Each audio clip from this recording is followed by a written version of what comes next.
आप सभी को मेरा नमस्कार। मिड लाइन आकलन 2021-22 कक्षा 8वीं विषय गणित, इन प्रश्नों पर हम आज चर्चा करते हैं। तो सबसे पहला प्रश्न देखिए, यदि n 4 5 पाइथागोरस त्रिक है तो इसमें n का मान क्या होगा। यहाँ पर प्रश्न पूछ रहा है पाइथागोरस त्रिक है बोल रहे ना।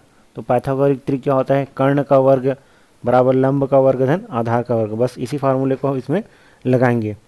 तो सबसे बड़ी जो भुजा होती है उसको हम लोग कर्ण ही मानते हैं, है ना। तो इसमें देखिए सबसे बड़ा मान क्या दिख रहा है आपको, 5 दिख रहा है ना। तो उसको क्या कर देंगे, कर्ण बना दीजिए। तो ये हो जाएगा 5 का वर्ग बराबर कोई भी एक को a मान लीजिए और दूसरा तो b अपने पता है। इसमें क्या हो जाएगा 4, ठीक है। तो 4 का वर्ग, 5 का वर्ग 25 हो जाएगा और a का वर्ग यहाँ पर रहने दीजिए, प्लस 4 चौक 16, 25 ऋण 16, इसको पक्षांतर करेंगे 16 इधर आ जाएगा, a का वर्ग, ठीक है। 25 ऋण 16, तो a का वर्ग बराबर क्या हो जाएगा 25 ऋण 16, इसलिए a वर्ग बराबर क्या हो जाएगा 9। और ये वर्गमूल को इधर लेके जाएंगे, वर्ग को इधर ले जाइए तो हो जाएगा वर्गमूल 9। और 9 का वर्गमूल निकालेंगे कितना जाएगा, 9 का वर्गमूल, इसलिए a बराबर 3, ठीक है। 9 का वर्गमूल 3 होता है। तो हमारा उत्तर आ जाएगा, देखिए कितना है यहाँ पे ऑप्शन में कुछ दिख रहा है 3, ठीक है। तो ये हमारा उत्तर हो जाएगा। उसके बाद है b प्लस डी और c प्लस ए कौन सा विकल्प सही है बोल रहे हैं। तो इसमें देखिए आपको b प्लस डी, उसके बाद c प्लस ए, तो बारी बारी से गुणा कर दीजिए। b को d c से गुणा कर दीजिए और इसको गुणा कर दीजिए a से। उसी प्रकार d को c से गुणा कर दीजिए और उसके बाद a से गुणा कर दीजिए। तो कैसे हो जाएगा, ये b को बी सी और ये हो जाएगा बी ए, उसी प्रकार डी सी और ये हो जाएगा डी ए, ठीक है। इस प्रकार हो जाएगा। अब इसमें देखिए, इसमें b कॉमन दिख रहा है तो b बाहर निकाल देंगे। इसमें क्या दिख रहा है, d कॉमन दिख रहा है तो d को क्या कर देंगे, बाहर निकाल देंगे। चलिए बाहर निकालते हैं। तो ये हो जाएगा b कॉमन बाहर निकाल दीजिए तो बचा c प्लस ए। उसके बाद इधर इसमें d कॉमन निकाल देंगे तो बचा c प्लस ए, ठीक है। तो ये ऑप्शन देखिए किस में दिख रहा है आपको, ये वाला, ठीक। उसके बाद है, यदि किसी n भुजाओं वाले बहुभुज में अंतःकोणों का योग होता है, किसी n भुजा वाले बहुभुज में अंतःकोणों का योग होता है, ये सूत्र है। तो इसका मान जो होता है n-2 गुणित 180 डिग्री, कितना होता है n-2 गुणित 180 डिग्री, ठीक है। अगला प्रश्न है, किसी वृत्त का चाप का डिग्री का माप 180 हो तो वह चाप है। देखते हैं वृत्त, पहले वृत्त बना लेते हैं। ये वृत्त बन गया और इसका चाप कितना काटना बोलता है 180 डिग्री। ये 180 डिग्री है तो ये आधा भाग क्या कहलाएगा, अर्धवृत्त कहलाए ना। ये पूरा वृत्त है, वृत्त को दो भाग में बांट दिया गया है तो क्या कहलाएगा वो, अर्धवृत्त। तो इसका उत्तर क्या हो जाएगा, अर्धवृत्त। अगला है, हल कीजिए 2 का घात ऋण 2 धन ऋण 2 पूरे का घात 2। तो 2 का घात ऋण 2, ठीक है, धन ऋण 2 पूरे का घात 2। तो ये जो ऋण 2 है इसको हम परिमेय संख्या में बदल देंगे तो ऋण 2 हट जाएगा, वो धन में आ जाएगा। तो इसको परिमेय संख्या में बदल दीजिए, 2 धन ऋण 2 गुणा ऋण 2, ठीक है। अब ये ऋण 2 कितना हो जाएगा, 4 हो जाएगा और ये 2 का घात 2 कितना हो जाएगा, 4 हो जाएगा, ठीक है। तो इसको इस प्रकार से लिख लेते हैं हम लोग, 1/4 धन 4, ठीक।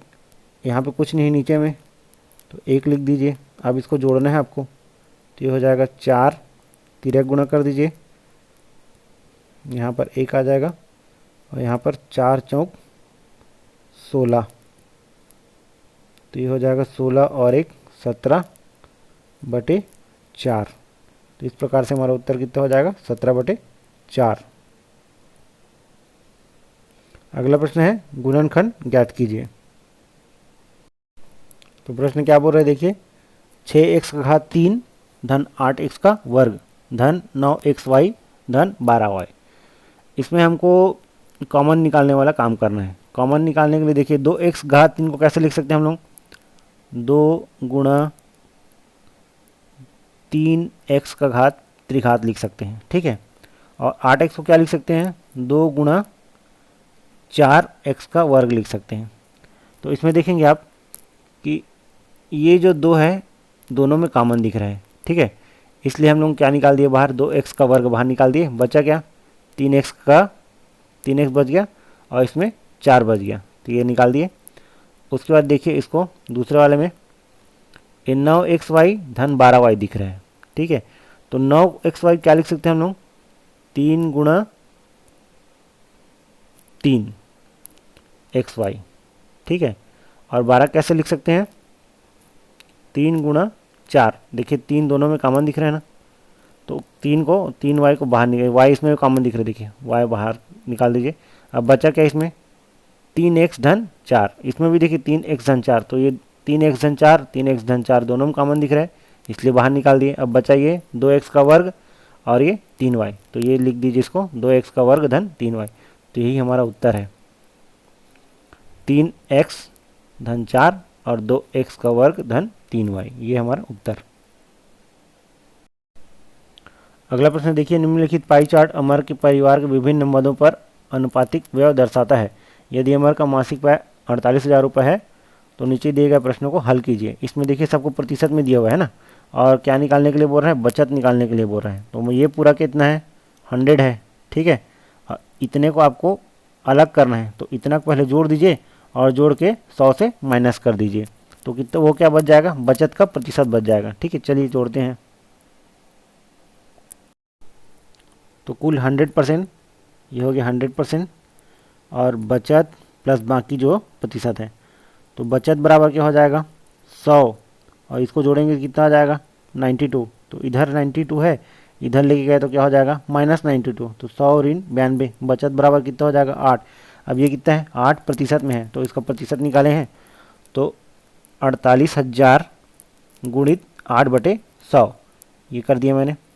अब इसको हल करते हैं, तो हल करेंगे तो देखिए 48,000, ये 48,000 गुणित 8/100, इसमें का 2 शून्य और इसमें का 2 शून्य कट गया, बचा हमारे पास 480 गुणित 8, तो इसको गुणा करेंगे कितना आ जाएगा 3,840, ये हो गया आपका बचत। अब बोलता है कपड़े के 30% का 10% बोलता है, तो कपड़ा जो है 48,000 में पहले 30% निकाल देंगे, उसके बाद फिर उसका 10% निकाल देंगे। तो इसमें का देखिए कैसे है, इसमें का 100 का ये 2 शून्य और 48,000 का 2 शून्य कट गया, और फिर नीचे का 200 शून्य और इसका 1 शून्य, ये कट गया। अब बचा क्या हमारे पास 480 गुणित 3, तो यह आ जाएगा 1,440। अगला प्रश्न है, 30 आदमी किसी खेत की कटाई 17 दिन में कर सकते हैं, तो कितने आदमी और लगाए जाए ताकि उस खेत की कटाई हो सके। मान लीजिए आप x आदमी जोड़ते हैं, कितने में x आदमी जोड़ रहे हैं आप, 30 आदमी में, ठीक है। कितने आदमी जोड़ रहे हैं, 30 आदमी में x जोड़ रहे हैं, तो ये मिलकर कितने दिन काम करेंगे, 10 दिन में काम करना चाहिए इसको, ठीक है। तो ये बराबर हो जाएगा कितने के, 30 गुणित 17 के, ठीक है। तो देखिए मैंने इसको ऐसा लिख दिया है, 30 गुणित 17 बराबर 10 कोष्टक में 30 धन 4, और इसका जो 1 शून्य ये कट जाएगा और इसका 1 शून्य कट जाएगा, बचा क्या 3 गुणित 17 और 30 धन x। इसको हम लोग अपनी सुविधा के अनुसार एक तरफ कर लेते हैं, 17 गुणित 3 कितना हो जाएगा 51 हो गया, और ये जो 30 इधर प्लस में है, अब इसको हम क्या कर दिए पक्षांतर कर दिए, तो इधर क्या हो जाएगा माइनस हो जाएगा। ये ऐसा इस प्रकार से 3 गुणित 17 बराबर 30x, 30 धन x, ठीक है। 17 51 बराबर 30 धन x, तो x को इसी तरफ रहने दिए, इधर ले आइए 30 को, तो क्या हो जाएगा ये ऐसा इस प्रकार हो गया 51 माइनस 30 बराबर x, इसलिए x बराबर कितना हो जाएगा 21, x बराबर कितना हो गया 21, ये तो हमारा उत्तर कितना हो जाएगा 21, मतलब 21 आदमी और जोड़ देने से हमारा जो काम है 10 दिन में हो जाएगा। अगला प्रश्न है, सरल समीकरण का प्रयोग करते हुए नीचे दी गई आकृति का क्षेत्रफल ज्ञात कीजिए। क्षेत्रफल का सूत्र होता है लंबाई गुणित चौड़ाई, ठीक है, लंबाई गुणित चौड़ाई। अब इसमें क्या पूछ रहा है, ये लंबाई हो गया, चौड़ाई हो गया, दोनों को गुणा करना है, दोनों को गुणा कर दीजिए। x धन 5 गुणित x धन 3, x का गुणा x के साथ, x गुणा 3 के साथ, फिर 5 गुणा x के साथ, 5 गुणा 3 के साथ। तो ये हो जाएगा x का वर्ग धन 5x धन 3x धन 15, ठीक है, ये दोनों जुड़ जाएंगे, 5 और 3 8, ये हो जाएगा x का वर्ग धन 8x धन 15, ये उत्तर हो जाएगा, ठीक है।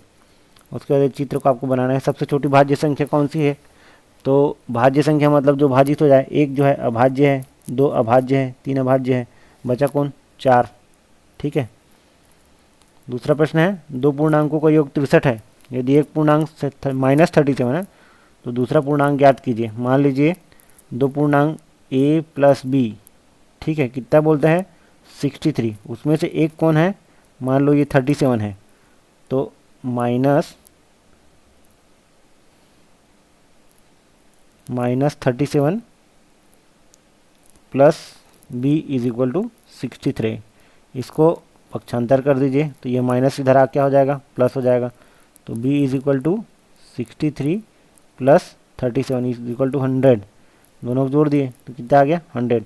तो दूसरा पूर्णांक क्या हो जाएगा 100, एक -37 है, दूसरा कितना हो जाएगा 100 हो जाएगा, ठीक है। अगला है,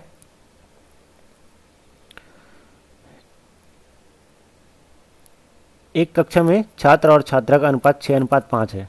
यदि कक्षा में 25 छात्राएं हैं तो छात्राओं की संख्या ज्ञात कीजिए, है ना। अब अनुपात है तो इसको अनुपात कर दीजिए, समानुपात लगा देते हैं, तो ये हो जाएगा 6/5, और इसके साथ कौन है बोल रहा है, ये 25, ठीक है, मतलब जो छात्रा का अनुपात है 25 है, 5 के साथ 25, तो ये 25, और इसका अनुपात नहीं पता इसलिए इसको x मान लीजिए, ठीक है। इसको इस प्रकार से लिख दीजिए, ये 6/5 और ये 25 छात्रा के लिए, और छात्र का नहीं पता है तो यहाँ पे क्या लिख देंगे x। अब दोनों को तिर्यक गुणा कर देंगे, ठीक है, तो तिर्यक गुणा करेंगे तो इस प्रकार से हो जाएगा,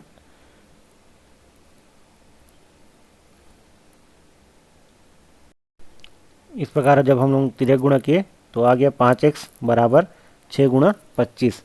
अब इस 5 को पक्षांतर करेंगे, इस तरफ ले आएंगे, तो अभी गुणा में तो क्या हो जाएगा, वो भाग में आ जाएगा, ठीक है, इसलिए x बराबर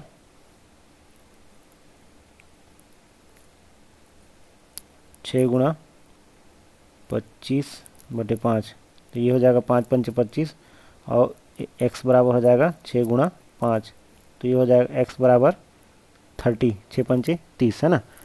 तो छात्र की संख्या कितनी हो जाएगी 30, 30।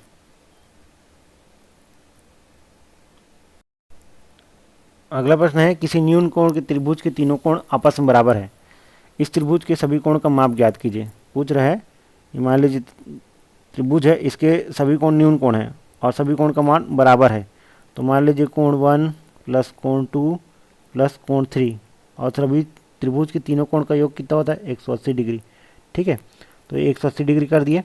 अब बता रहा है कि तीनों कोण का मान बराबर है बोल रहे हैं, ठीक है, तो कोण 1 बराबर कोण 2 बराबर कोण 3 हो जाएगा, तो सब कोण 1 ही रहेंगे, कोण 1 प्लस कोण 2 प्लस कोण 3 इज इक्वल टू 180, तीनों बराबर है, तो ये हो जाएगा इस प्रकार से, कोण 1 के बराबर ही होगा वो, तो 180, इसको पक्षांतर कर दीजिए, तो हो जाएगा कोण 1 बराबर 180 भागित 3, 3 6 का 18, तो हो जाएगा 60 डिग्री, मतलब एक कोण का मान कितना आ जाएगा 60 डिग्री। तो इस प्रकार से एक त्रिभुज के प्रति कोण का मान कितना हो जाएगा 60, ये 60 ये 60, तीनों को मिलाएंगे तो 180 हो जाएगा, ठीक। उसके बाद बोल रहे हैं, अगला प्रश्न ये है कि बच्चे एक सभा में 11 बच्चे हैं, बच्चों की एक सभा है जिसमें 11 बच्चे हैं, प्रत्येक बच्चे को कुल 250 ग्राम नाश्ता मिलता है, दिया जाता है, तो कुल कितने ग्राम नाश्ते की आवश्यकता पड़ेगी। एक बच्चे को आप कितना दे रहे हो 250 ग्राम नाश्ता दे रहे हो, तो 11 बच्चों को कितने दोगे, गुणा कर दीजिए, 250 गुणित 11, ठीक है। तो यहाँ पर 11 गुणित 250 बराबर कितना हो जाएगा, 2750 ग्राम में रहेगा नहीं, लेकिन हमको पूछा कितने जा रहा है, किलोग्राम में। तो 1000 ग्राम बराबर होता है 1 किलोग्राम, तो इसको 1000 से भाग दीजिए, ठीक है। 1000 से जब भाग देंगे तो ये आ जाएगा 2.750, है ना, कितना आ जाएगा 2.750, तो 2 किलो 750 ग्राम लगेगा टोटल। यहाँ पर देखिए अगला प्रश्न है, एक फर्नीचर की दुकान में 6 कुर्सी और 5 मेज की कीमत 1642 है तथा 4 कुर्सी और 3 मेज की कीमत है 1028 रुपया। तो आपको 2 कुर्सी और 2 मेज के लिए कितने रुपए देने होंगे। बहुत सिंपल प्रश्न है। देखिए हमने 6 कुर्सी और 5 मेज का कीमत कितना निकाला, 1642 रुपये। उसी प्रकार 4 कुर्सी और 3 मेज का कीमत कितना निकाला, 1028। अब 6 में 4 घटा दीजिए, कितना बचा 2, और 5 में 3 घटा दीजिए, कितना बचा 2, है ना। 4 में 6 घटाए 2 बच गया।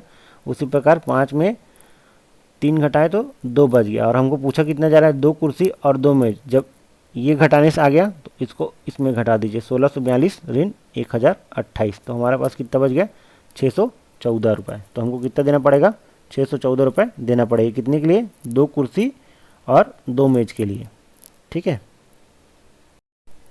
अगला प्रश्न है, 2.5 सेंटीमीटर त्रिज्या का एक वृत्त बनाए। तो प्रकार लीजिए, प्रकार में आप 2.5 सेंटीमीटर नाप लीजिए और नापने के बाद ऐसा इस प्रकार से घुमा के बना दीजिए चित्र। तो ये वीडियो आप लोगों को कैसे लगा प्लीज़ लाइक कीजिए तथा हमारे चैनल को सब्सक्राइब कीजिए, वीडियो को शेयर कीजिए। Thank you.